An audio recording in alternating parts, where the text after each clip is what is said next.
International Monetary Fund has upgraded India's FY25 growth forecast to 7% and has maintained the status of the country as the fastest growing economy.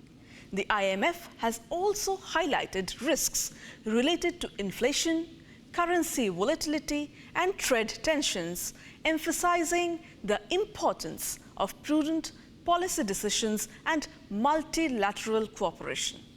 In this backdrop, the Union Budget 2024 is a crucial pivot for the economy and its growth over the next decade.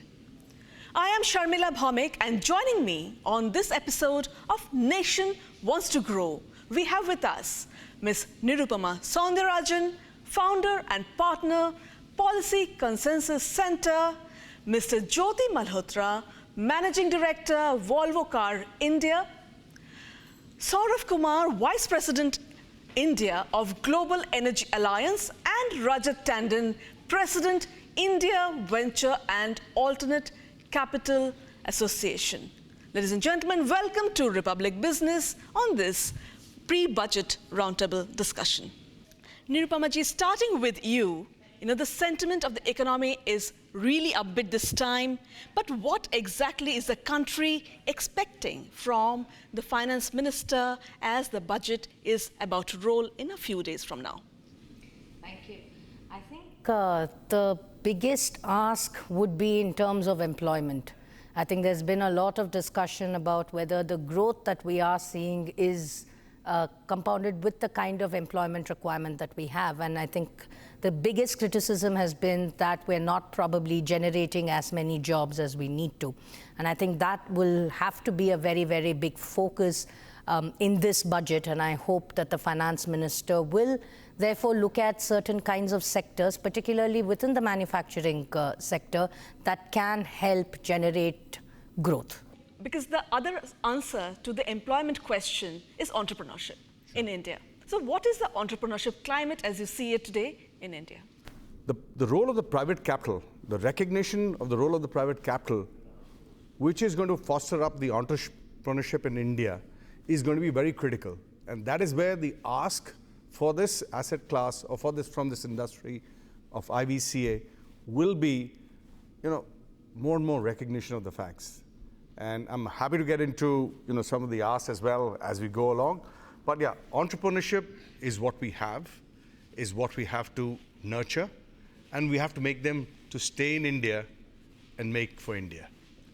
So entrepreneurship critically drives aspiration. It's, as you would agree, that India is increasingly becoming an aspirational country. Right. And we get to see a lot of that in how Indians are increasingly buying automobiles. So Jyoti ji from Volvo can add into that India's consumption of automobiles has been on a steady rise. But even as we see that, there is a certain inclination towards EVs, and that is also the country's ambition to become more and more energy efficient. So what do you see? Where is the trend going?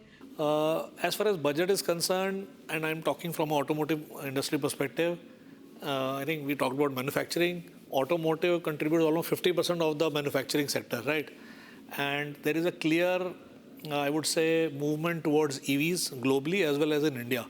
And for India, I don't think there is a choice, because I think if you look at the data, I think more than 40 among the top 50 most polluted cities are from India. So we need to make change faster than anybody else. And EVs are a solution. I think EVs have come to a stage where they are commercially viable, and with the support that government is giving. So EVs are being adopted, government support or otherwise. I think EV is the future for us. So if I talk about cars, I think close to we sold 4.1 million cars last year in India, which is like third largest. But 2% of that is only right now electric. But it is double than what it was last year. I think this will continue. It will continue to grow at a much faster pace. But if you see different segments, the segment which we operate in, it's already 8%. If you look at three-wheelers, it's already very high.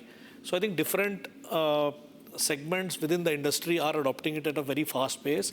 But there are few things which are still, I would say, create a bit of a hassle. For example, charging infrastructure. I think this is one of the key things I would say from the government side, because we want to reduce our dependency on oil imports, and EVs is a big solution for that. And I think one of the investments that we expect or support that we expect from this budget is, number one, I would say EV policy continuity. And second, I would say is about, I think, putting a lot of infrastructure support on the charging, setting up the charging infrastructure. Sourav, you are from the Global Energy Alliance. As Jyoti was just saying that EVs are in the interest of the country's growth forward. Does it also aid India's interest in energy conservation? India does not have a choice at this point in time. Let me just begin by saying why this issue is so very important. If you look at, we have set ourselves a target that by 2047 we will be a developed nation. Now, if you look at the growth trajectory of any country, including China, as far as development is concerned, they have used cheap fossil fuels to develop. What India is trying to do and will do for sure is that we are doing this development, economic development with clean energy. Now, this has 2-3 very major critical issues that we, first of all, there is no way, there is no background to this, and India has to learn to do this on their own, which I think we are very much capable of. And if you look at the policies of the government in the last 10 years, it demonstrates this thing. Number two, we also need to make sure that we become a role model for the global south. And I'm absolutely conscious that positive that this will actually create a new paradigm for all the global south to follow. So India, as we know, that has the advantage, as you just said, that to not replicate the errors of the West. So, and along with that, energy, I perceive that sustainability in its goals and where it outlays its capital is important, and we have the time. Nirubhama ji, where do you think, even as our capex has been very liberal over the last couple of budgets, where do you think the government should concentrate? See, I think in terms of allocation, it is very clear. You still need your main manufacturing sectors, which are going to be in terms of infrastructure, your roads and your ports and all of that. And I don't think you're going to see any change there. But in terms of new infrastructure, I would have to actually agree with Sourav here. Because you see, when you're looking at growth, we already have a target of net zero by 2070. So I think to transition from, being carbon, well, at least towards a more carbon neutral kind of infrastructure will be important. Another thing, Rajat, and startups are already giving this feedback for some time now. We're not taking this seriously enough. Even as India is speaking, India is very ambitious about its technological growth, and you may be witnessing it very closely. Do you perceive there is a lot of skill gap? There is a lot that we need to do in addressing, in skilling our young manpower? So I think it's all a package, right? So first is the availability of capital. And what we have to recognize right now, while your markets today, the public markets are getting close to about $6.5 billion per year, the private capital is close to about $30 billion, $30 to $40 billion, right? Which is absolutely required for development in this country. So funds is not a problem, is what you're saying? Funds is not a problem, but we still have, in terms of the opportunity to get funds more is what we need to look at, right? So now in terms of what we need to do is, there are certain elements which we need to take place that first, the understanding that this particular asset class is very much part of the ecosystem growth, right? So the nation development activity is being taken place. Now, as an investor, it's just not capital which is invested into these, as you say, startups, but today I would say a lot of focus has to come on the scale-ups as well, because that's what's going to get your country to go to the next level and areas where we can discuss across. So certainly it's not just the money, but there is development activity, right? So there is nurturing of these people, of how to go to market, right? How to build your companies, how to scale your companies, how to efficiently manage these companies, how is the governance going to be in your setup. So there's a lot of skill which comes on along with it, which needs to be packaged together. So just to give you one kind of a number, like every rupee, every 1 crore, which is put into this asset class, is kind of generating close to about 5 crores of revenue, right? Okay. With about 5 jobs, right? And if you multiply by the and even the taxes are about a 1.2 crore. So those are some of the statistics, and if you multiply by 34 billion, right? So what is that you're looking at? It's a very large amount of opportunity for the country. Scaling, yes, as the opportunities come in, right? We know that AI today is the buzz where we're talking about. Years ago, we were talking about MALI, right? So before that, fintech, edtech. So India has been health tech. India has been a pioneer in all these elements, right? Sort of taking you slightly beyond automobiles, but to the larger context of manufacturing in India. We see that India has a great opportunity because the world is looking for a China plus one option. Now, we've seen Apple doing so well already, and we've seen a slight movement in the semiconductor industry. The government has its intention in the right place in boosting the manufacturing sector, but still, why are we not catching up on speed? Is it the lack of private capex? Is it the lack of correct channeling of funds? What exactly are we lacking? No, so obviously I think government has very clear intentions of Make in India. I think government really wants to. They've come out with a lot of PLIs and a lot of other supports which are already existing here. But if you see, it has started to make some difference, but not to the scale and level we would have expected. I can talk from automotive perspective, for example. But I second you with that. Clarity, consistency, and transparency seem to be the topmost ask for even our industry. Absolutely, for anyone. Yeah. If you are putting money, see, it's for business and it's for long run. And if things change, I think every industry probably has a horizon on which they can really work on. And a continuity of policy is always important. So I think if there is any support or any policy which has been announced, if there is a sunset clause, okay, this policy is going to last till so and so time, it will make it much more certain. That is number one. So I think that sort of assurances is very important. We are talking about budget, and I think on one side, we look forward to budget to come with some new policies and new announcements. But if you see from a global investor perspective, they want continuity. So they don't want any disruptive changes or something big come in. And I think when it comes to manufacturing and investment, to attract more investments, what we need is this sort of very clear policy which continues for a long term. Talk to the industrial body and then make it in such a way that it sort of really attracts everyone and makes practical sense to come in and invest in India. Everybody, you're right, everybody wants to come China plus one. Yes, everybody is interested to come to India. But you have to make it more conducive for them to come here and make a difference. So I think continuity and listening to what the industry needs will make a big difference. So political stability also leads to continuity, and we have that. Currently is my study of the situation. But what do you think is the world looking at India? What is the world's response to India when it comes to how our manufacturing sector is growing? Are we doing the right things, or we still have scope for improvement in certain things, especially when it comes to robust manufacturing growth? So I think, look, given the fact that China economy is slowing down, for sure, and in the requirements of particularly the clean energy equipments or EVs or is growing not just in India but globally.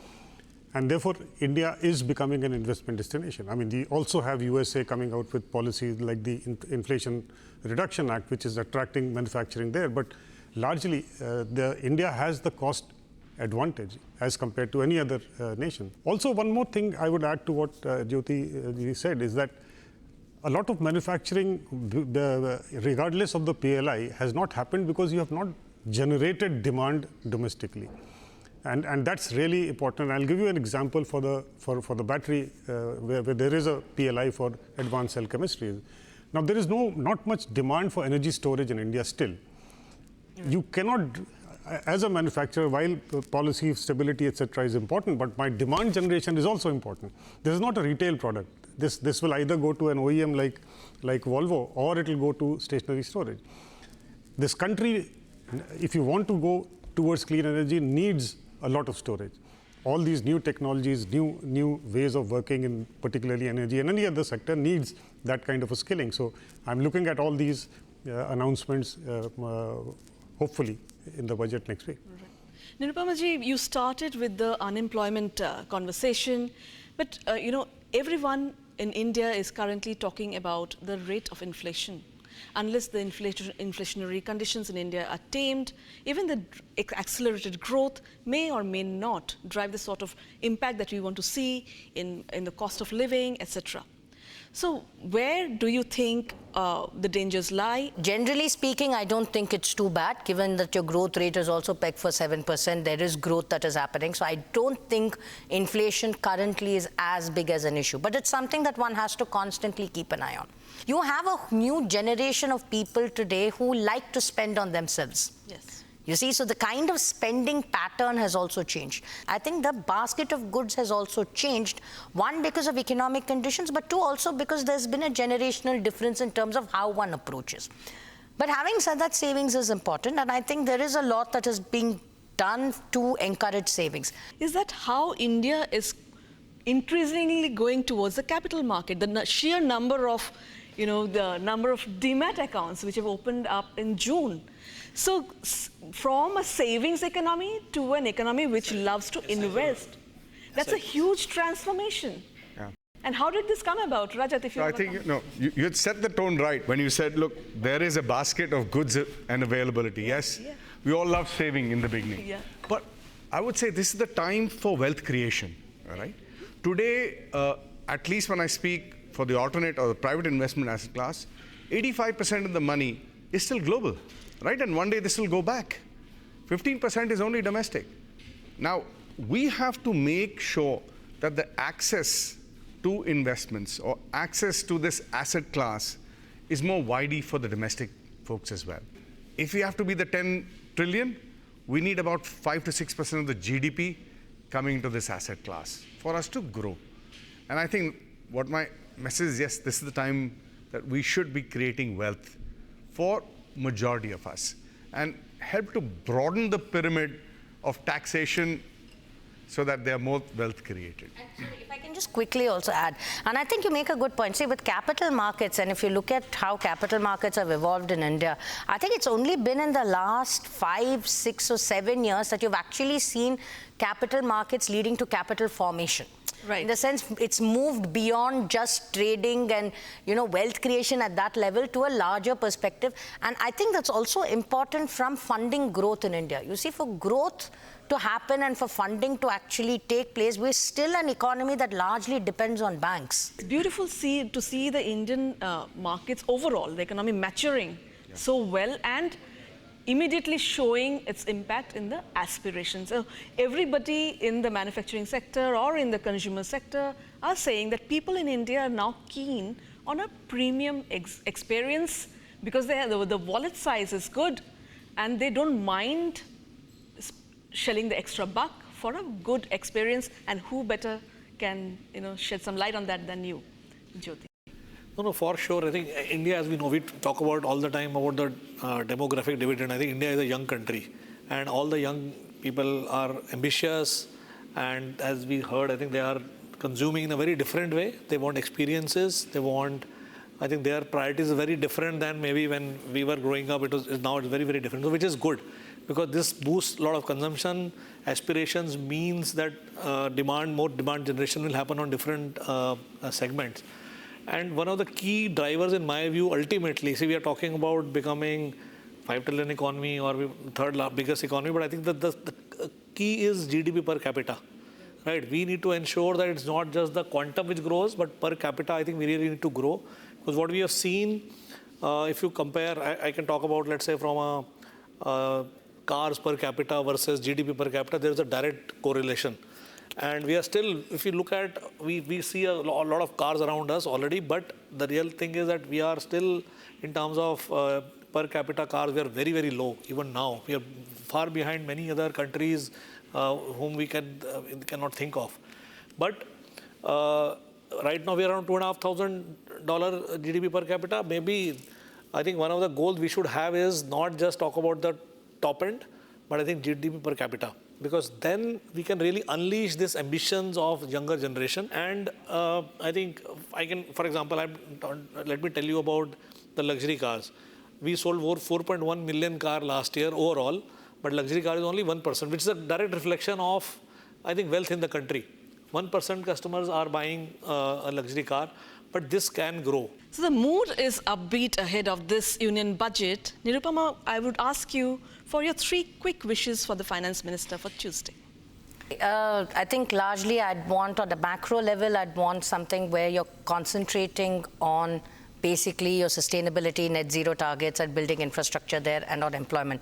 Very specific 2 things that I want, which I think are important from a sector-wise. One is I want the government to look at your crypto and virtual digital asset sector a lot more in detail, especially creating a risk regulatory framework, because that has a direct impact on your Web3 technologies and what we can do there. Correct. The second, because it's an area of interest that I have looked at, which is gold and import duty on gold, and gold being such an important asset in India, I would really hope that the government now brings down the import duty for gold. Rajat. Firstly, I'll absolutely, be part of the discussion around, in the budget 2022, the Honorable Finance Minister had announced blended financing for deep tech sectors. So fund of fund structures should be created for that. Now it's been kind of coming to us. It's very important, whether it's for climate tech, space tech, defense tech, biotech, agri-tech. These are some of areas where the government can put in next, and there are very successful pooling models where the government can participate. Whether it's, SIDBI did a fantastic work on this front. SRI, has also done a phenomenal work. So similarly, more opening up such fund of fund structures is just an ask from beginning. Jyoti. So first and foremost, obviously, I think government has had a clear focus on EV. I need that continuity. I think I was just repeating myself, but yes, I think EV policy continuity, there is a lot of, tailwinds or support which is there. I think that should continue without trying to suddenly change course and put some money or something else. So I think that's very important. And related to that, obviously, government has been, I think our government is known for building roads for the last few years. Continue to build roads because they are good for automotive, good for the economy. But I think within those roads, I think most of those new, we say that we are late in building roads, but we can now make them EV friendly. So I think I would say that India should now put aside a substantial budget, identify, let's say, 100 highways or highways where we can set up 100 charging parks, which are like multi-theme, we have restaurants and charging and everything. So this range anxiety just goes away. I think that, and they are solar powered. So I think put some money for that is, I would say, something very, very important. And third, I believe, and I'm talking now from a larger perspective, I think we need to further support people who are buying EVs. As our viewers would agree that India is steadily aspirational and it wants to grow. And our panelists today join in that idea and have put forward some interesting points for the government of India as it begins to prepare to roll out the Union Budget 2024. Thank you for watching. Nation Wants to Grow. Please stay tuned for more interesting news right up.